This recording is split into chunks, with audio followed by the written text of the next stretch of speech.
আসসালামু আলাইকুম। পৃথিবীর যে যে প্রান্ত থেকে দেখছেন এবং শুনছেন সবাইকে শুভেচ্ছা জানাচ্ছি।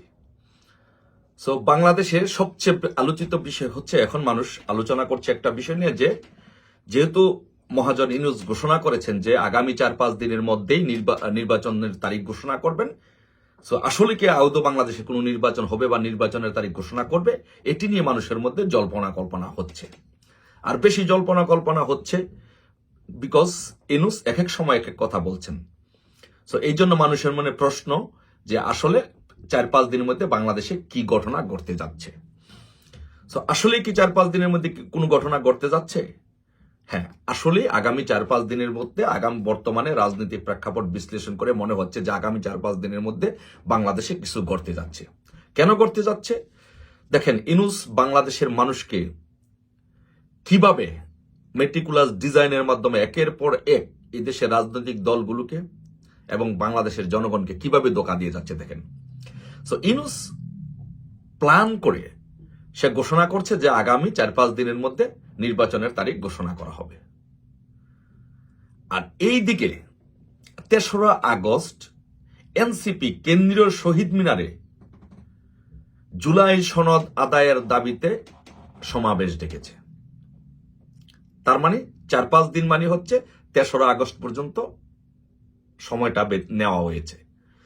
তো 3রা আগস্ট যদি এনসিপি যে সমাবেশ ডেকেছে, যে কেন্দ্রীয় শহীদ মিনারে জুলাই সনদ আদায়ের দাবিতে যে সমাবেশ ডেকেছে, এই সমাবেশ গিয়ে কি হবে, তাদের দাবি দাওয়াগুলো কি, তারা কি করতে চায়। তারা এই জুলাই সনদ আদায়ের জন্য তারা যে সমাবেশ ডেকেছে, সেই সমাবেশে জুলাই সনদের মধ্যে তারা যে জিনিসটা করতে চায়, যে সেটি হচ্ছে প্রথমত তাদের দাবি হচ্ছে গণপরিষদ নির্বাচন দিতে হবে। মানে তারা বর্তমান যে এক্সিস্টিং কনস্টিটিউশন আছে, সংবিধান আছে, সেই সংবিধানটা স্থগিত করতে চায়, ছুঁড়ে ফেলে দিতে চায়, নতুন সংবিধান প্রণয়ন করতে চায়। তো নতুন সংবিধান প্রণয়ন করতে হলে কি লাগবে? সংসদ লাগবে। তো সংসদ যদি হতে হয় তাহলে নির্বাচন লাগবে, কিন্তু তারা তো নির্বাচনের পথে হাঁটতে চায় না, তারা বিকল্প রাস্তায় যেতে চায়। তো বিকল্প রাস্তায় কি? তারা গণপরিষদ নির্বাচন চায়। মানে গণপরিষদ নির্বাচনের মাধ্যমে তারা নতুন সংবিধান প্রণয়ন করতে চায়। তারা সেকেন্ড রিপাবলিক ঘোষণা করতে চায় সংবিধান স্থগিত করে। এখন দেখেন, ওইদিকে ইউনূস আবার বলেছে যে 4-5 দিনের মধ্যে নির্বাচন তারিখ ঘোষণা করবে। দেশের মানুষের সাথে প্রতারণার ফাঁদটা লেভেলটা দেখেন কিরকম, এবং দেশে কি হতে যাচ্ছে এটা দেখেন। 4-5 দিনের মধ্যে নির্বাচনের তারিখ ঘোষণা করবে। এর মধ্যে 3 তারিখে তার যেই পালিত সংগঠন, পালিত পুত্রধরকে দিয়ে, এনসিপি কে দিয়ে শহীদ মিনারে সমাবেশ ডেকেছে। তো সেই দিন সেই সমাবেশে উপস্থিত থাকবে কারা? সেই সমাবেশে উপস্থিত থাকবে জামাত, হেফাজত, ইসলামী শাসনতন্ত্র আন্দোলন সহ ইসলামী দল সহ এনসিপি উপস্থিত থাকবে।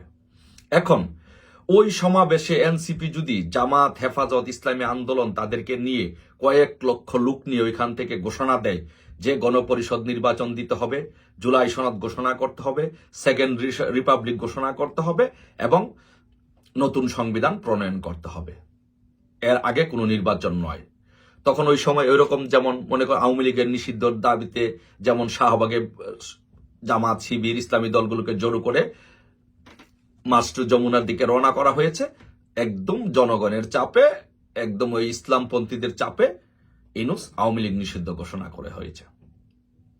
করে দিয়েছে। একইভাবে একই কায়দায় 3 তারিখে জামাত, হেফাজত, ইসলামী আন্দোলন সহ ইসলামী দলগুলোকে নিয়ে এনসিপি শহীদ মিনারে সমাবেশ করে ঘোষণা দিবে যে আজকে থেকে সংবিধান স্থগিত করতে হবে, সেকেন্ড রিপাবলিক ঘোষণা করতে হবে, গণপরিষদ নির্বাচন দিতে হবে। বাংলাদেশে কোনো সংবিধান নেই, বাংলাদেশের সংবিধান স্থগিত ঘোষণা করা হলো। কিন্তু বিএনপি তো সংবিধান পরিবর্তন চায় না, বা বিএনপি সংবিধান স্থগিত চায় না, গণপরিষদ নির্বাচন চায় না, সেকেন্ড রিপাবলিকও চায় না। এখন কি হবে? এখন তাহলে বিএনপি কে ইসলামিক দলগুলো এবং এনসিপির সাথে একটা মুখোমুখি অবস্থান এমন ভাবে দাবি করানো হলো, এমন ভাবে দাঁড় করানো হলো যে ইউনূস ঘোষণা করবে। দেখেন, ইউনূস মেটিকুলাস ডিজাইনের মাধ্যমে আপনাদের সাথে, আমাদের সাথে, দেশের জনগণের সাথে প্রতারণার লেভেলটা কতটুকু দেখেন। সো সে বলবে যে আমি 4-5 দিনের মধ্যে নির্বাচন তারিখ ঘোষণা করার জন্য প্রস্তুত ছিলাম, আমরা বলেছি 4-5 দিনের মধ্যে নির্বাচন ঘোষণা করব, কিন্তু এদেশের জনগণ জুলাই আন্দোলনের নেতৃবৃন্দ তারা চায় না যে নির্বাচন হোক, গণপরিষদ নির্বাচন ছাড়া, সেকেন্ড রিপাবলিক ঘোষণা ছাড়া, নতুন সংবিধান প্রণয়ন ছাড়া তারা এদেশে কোনো নির্বাচন চায় না। তো জনগণের দাবি তো আমি উপেক্ষা করতে পারি না। মানে ইনুস তার পালিত পুত্রদেরকে, পালিত সংগঠন এনসিপি কে দিয়ে এবং ইসলামিক দলগুলোকে দিয়ে একটা সমাবেশের মাধ্যমে মাস টু যমুনা এরকম একটা আন্দোলন ঘোষণা করে সে বলবে যে তাদের দাবির মুখে আমি নির্বাচন স্থগিত করতে বাধ্য হয়েছি। তার মানে আপনি তাকে আর দোষারোপ করতে পারছেন না। প্রতারণার লেভেলটা, মেটিকুলাস ডিজাইনের লেভেলটা আপনারা দেখেছেন তো যে কোন দিকে যাচ্ছে। এখন আসেন রাজনৈতিক আলোচনা আসেন। সে যে প্রতারক, ইনুস যে প্রতারক, এটা দেশবাসী জানে। সেই কাজ, এই ধরনের কাজগুলো সে করাবে। এখন ঘটনা হচ্ছে, যদি তারা জুলাই সনদ যদি বাস্তবায়ন করতে পারে এনসিপি, এবং সংবিধান যদি স্থগিত করতে পারে এবং গণপরিষদ নির্বাচনের দিকে যদি হাঁটতে পারে এবং সেকেন্ড রিপাবলিক যদি ঘোষণা করতে পারে, তাহলে বিএনপির কি অবস্থা হবে এবং ওয়াকারুজ্জামান এবং রাষ্ট্রপতির কি অবস্থা হবে। এখানে দুইটা বিষয়। যদি এটি বাস্তবায়ন করতে পারে তাহলে ওয়াকারুজ্জামান, জেনারেল ওয়াকারুজ্জামানের কি প্রকাশ্যে বিচার হবে আওয়ামী লীগকে নির্বাচনে সহযোগিতা করার জন্য 2024 সালে? সর্বশেষ যে নির্বাচন হয়েছে সেই নির্বাচনে ওয়াকারুজ্জামান সহযোগিতা করার জন্য তার কি প্রকাশ্যে বিচার হবে? রাষ্ট্রপতিকে প্রকাশ্যে বিচার হবে? তাহলে এই বিষয়টি রাষ্ট্রপতি এবং ওয়াকারুজ্জামানকে ভাবতে হবে। তাদেরকে প্রকাশ্যে জনসম্মুখে মব সৃষ্টি করে তাদের বিচার করা হয় কিনা এই দেশে। আর সেকেন্ড থিং হচ্ছে বিএনপির কি অবস্থা হবে যদি গণপরিষদ নির্বাচন হয়, সেকেন্ড রিপাবলিক হয় এবং নতুন সংবিধান প্রণয়ন হয়, তাহলে বিএনপির অবস্থা কি হবে? বিএনপির অবস্থা হবে, বিএনপি তখন দেয়ালে পিঠ টেকে যাবে, আন্দোলন করতে যাবে। কিন্তু বিএনপি তো তখন যদি ঘোষণা করেই ফেলে, তখন তার আন্দোলন করতে পারবে না। তখন বিএনপির নেতৃবৃন্দদেরকে গ্রেপ্তার করা হবে দেশে বিশৃঙ্খলা নৈরাজ্য সৃষ্টির জন্য। তখন বিএনপির রাস্তা কি? বিএনপির রাস্তা তিনটা না, বিএনপির রাস্তা হচ্ছে তিনটা।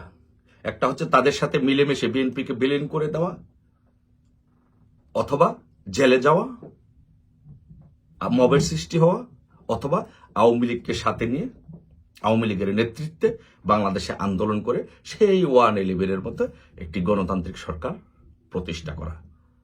এই হচ্ছে বাংলাদেশের রাজনীতির নতুন আপডেট, নতুন মেরুকরণ।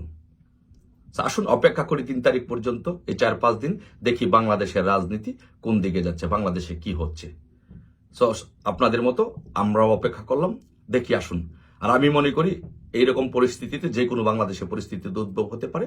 সেই জন্য আমাদের সকলকে সংগঠিত থাকতে হবে, সকলকে ঐক্যবদ্ধ থাকতে হবে। বঙ্গবন্ধুর প্রত্যেকটি সৈনিককে, আওয়ামী লীগের প্রত্যেকটি নেতাকর্মীকে ঐক্যবদ্ধ থাকতে হবে, সংগঠিত থাকতে হবে, যেন বাংলাদেশে গণতন্ত্র যেন কোনোভাবেই ধ্বংস না হয়, বাংলাদেশের স্বাধীনতা সার্বভৌমত্ব যেন বিলীন না হয়। সেই জন্য আমাদের সকলকে ঐক্যবদ্ধ থাকতে হবে।